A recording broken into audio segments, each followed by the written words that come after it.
दोस्तों, डॉक्टर भीमराव अंबेडकर के अपमान के मामले में गिरफ्तार वकील अनिल मिश्रा को मध्य प्रदेश हाई कोर्ट से बड़ी राहत मिली है। हाई कोर्ट की डबल बेंच ने अनिल मिश्रा की गिरफ्तारी को गलत, अवैध और असंवैधानिक करार देते हुए कहा कि एफआईआर दर्ज होने के बाद उन्हें नोटिस देकर छोड़ा जा सकता था, लेकिन पुलिस ने सीधे हिरासत में लेकर कानूनी प्रक्रिया का पालन नहीं किया। हालांकि कोर्ट ने यह भी स्पष्ट किया कि इस मामले में दर्ज एफआईआर सही है और जांच जारी रहेगी। सुनवाई के दौरान हाई कोर्ट ने पुलिस की भूमिका पर सवाल उठाते हुए कहा कि जब डॉक्टर भीमराव अंबेडकर के चित्र को जलाया जा रहा था, तब पुलिस ने उसे रोकने की कोशिश क्यों नहीं की, जबकि यह घटना एसपी और आईजी कार्यालय के सामने हुई थी।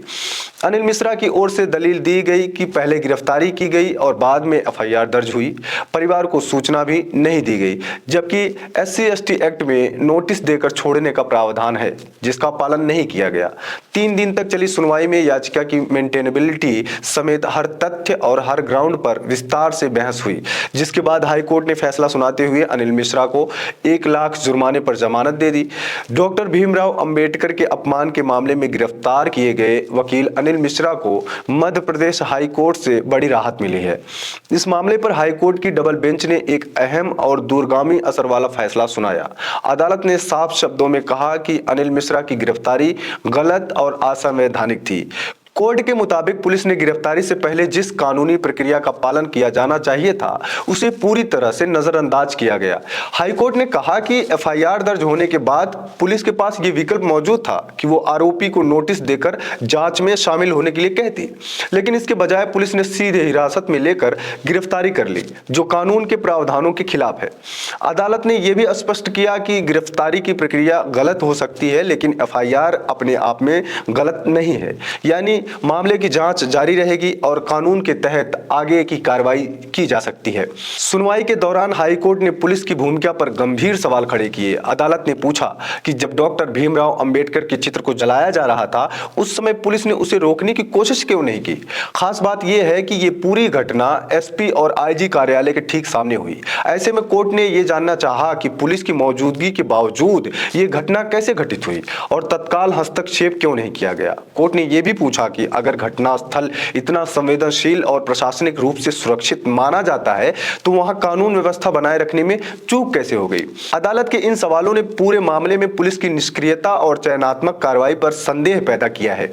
अनिल मिश्रा की ओर से पेश वकीलों ने अदालत में कई अहम दलीलें रखी। न्यायालय ने आज जो फैसला दिया है, ये ऐतिहासिक फैसला है। पुलिस के द्वारा की गई गिरफ्तारी को अवैध माना है, असंवैधानिक माना है और 1 लाख रुपए के मुचलके पर अनिल मिश्रा जी को रिलीज कर दिया जाएगा। आज पुलिस ने एक भारी चूक की है। एक फरार आरोपी को पॉकेट विटनेस बना करके एफआईआर की। इस एफआईआर से पुलिस की मंशा पर और पुलिस की सोच पर कहीं ना कहीं संदेह उत्पन्न हो रहा है। बचाव पक्ष का कहना था कि इस पूरे मामले में पहले गिरफ्तारी की गई और बाद में एफआईआर दर्ज की गई, जो कि कानून के बुनियादी सिद्धांतों के खिलाफ है। इसके अलावा यह भी आरोप लगाया गया कि गिरफ्तारी के बाद आरोपी के परिवार को समय पर कोई सूचना नहीं दी गई, जो कि सुप्रीम कोर्ट के दिशा निर्देशों का सीधा उल्लंघन है। बचाव पक्ष ने यह भी दलील दी कि SC/ST एक्ट के मामलों में विशेष परिस्थितियों को छोड़कर आरोपी को नोटिस देकर छोड़ देने का प्रावधान है, ताकि वो जांच में सहयोग कर सके, लेकिन इस मामले में उस प्रावधान का पालन नहीं किया गया। पुलिस ने बिना किसी तत्कालिक आवश्यकता के सीधी गिरफ्तारी का रास्ता अपनाया, जिसे हाईकोर्ट ने गंभीर लापरवाही माना। यह मामला केवल एक गिरफ्तारी तक सीमित नहीं रहा, बल्कि इसमें कानून, प्रक्रिया और संवैधानिक अधिकारों की गहन समीक्षा हुई। करीब 3 दिन तक चली सुनवाई में याचिका की मेंटेनेबिलिटी से लेकर हर तथ्य और हर कानूनी ग्राउंड तक विस्तार से बहस हुई। राज्य सरकार की ओर से भी अपने तर्क रखे गए, लेकिन कोर्ट पुलिस की कार्रवाई से संतुष्ट नजर नहीं आया। अंततः हाई कोर्ट ने फैसला सुनाते हुए कहा कि गिरफ्तारी प्रक्रिया में गंभीर खामियां हैं और इसी आधार पर अनिल मिश्रा को राहत दी जाती है।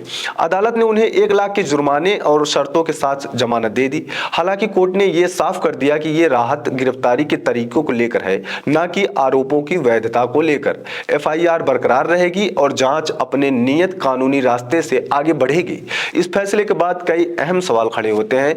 क्या पुलिस ने दबाव में आकर ये जल्दबाजी में कार्रवाई की? क्या कानून का इस्तेमाल निष्पक्षता से किया गया या चयनात्मक तरीके से? और सबसे बड़ा सवाल यह है दोस्तों कि जब सार्वजनिक रूप से एक संवेदनशील घटना घट रही थी, तब मौके पर मौजूद पुलिस अधिकारियों ने उसे रोकने के लिए तत्काल कदम क्यों नहीं उठाए? हाईकोर्ट की टिप्पणी इस बात की ओर इशारा करती है कि कानून का पालन सिर्फ आम नागरिकों के लिए नहीं बल्कि पुलिस और प्रशासन के लिए भी उतना ही अनिवार्य है। अगर गिरफ्तारी जैसी कठोर कार्रवाई में निर्धारित प्रक्रिया का पालन नहीं किया जाता तो वो संविधान के मूल अधिकारों का उल्लंघन मानी जाएगी। ये मामला आने वाले समय में पुलिस की कार्यप्रणाली, SC/ST एक्ट के इस्तेमाल और गिरफ्तारी के अधिकारों को लेकर एक महत्वपूर्ण मिसाल बन सकता है। साथ ही ये भी तय करेगा कि कानून व्यवस्था बनाए रखने के नाम पर कहीं संवैधानिक मर्यादाओं की अनदेखी तो नहीं की जा रही है। फिलहाल हाईकोर्ट के इस फैसले के बाद अनिल मिश्रा को कानूनी राहत जरूर मिली है, लेकिन मामला अभी खत्म नहीं हुआ है। जांच जारी रहेगी और आने वाले दिनों में ये देखना अहम होगा कि पुलिस और प्रशासन इस पूरे घटनाक्रम से क्या सबक लेते हैं। अनिल मिश्रा के वकील ने हाई कोर्ट के इस फैसले को ऐतिहासिक बताते हुए पुलिस की कार्यप्रणाली पर बेहद गंभीर आरोप लगाए। उनका कहना है कि इस पूरे मामले में पुलिस से भारी चूक हुई है और जांच की दिशा शुरू से ही संदिग्ध रही है। बचाव पक्ष के मुताबिक एक ऐसा व्यक्ति जो खुद इस मामले में आरोपी है और जो घटना के बाद फरार बताया जा रहा है, उसे ही पुलिस ने पॉकेट शिकायतकर्ता और मुख्य गवाह बनाकर FIR दर्ज कर ली।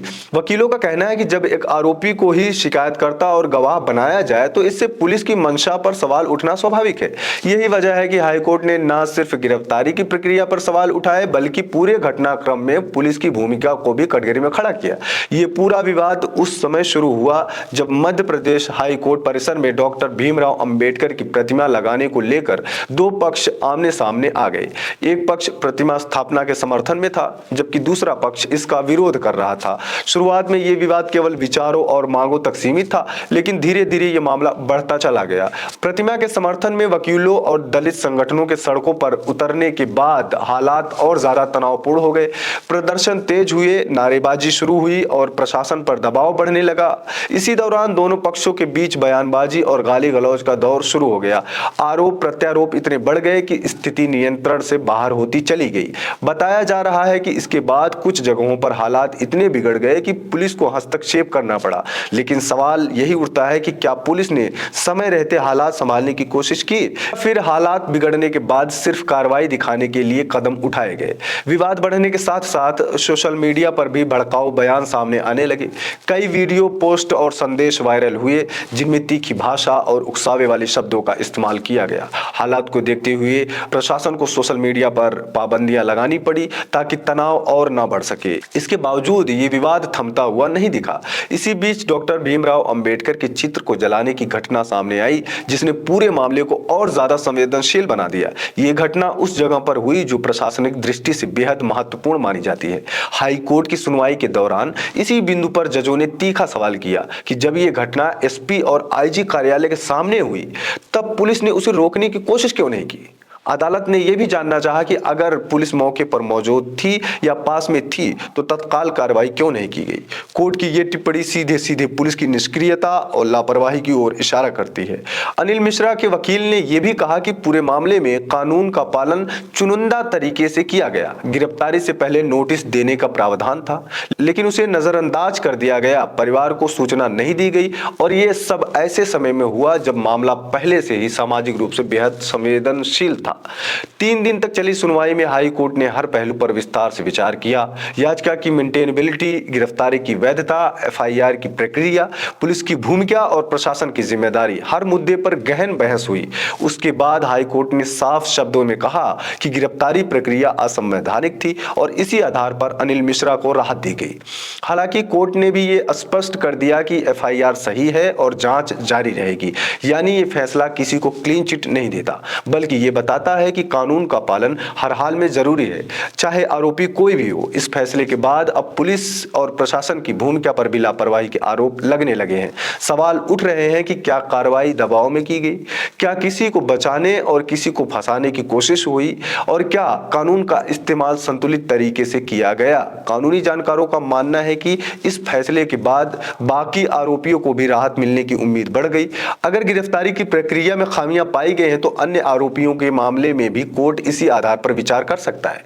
कुल मिलाकर यह मामला अब सिर्फ डॉक्टर अंबेडकर के अपमान का या एक गिरफ्तारी तक सीमित नहीं रहा। यह मामला बन गया है पुलिस की जवाबदेही, प्रशासन और निष्पक्षता और संवैधानिक अधिकारों की परीक्षा का। हाई कोर्ट की टिप्पणी ने साफ कर दिया है कि कानून व्यवस्था बनाए रखने के नाम पर अगर प्रक्रिया का उल्लंघन होगा तो अदालत हस्तक्षेप जरूर करेगी। फिलहाल इस पूरे घटनाक्रम पर राज्य की राजनीति से लेकर कानूनी गलियारों तक चर्चा तेज है।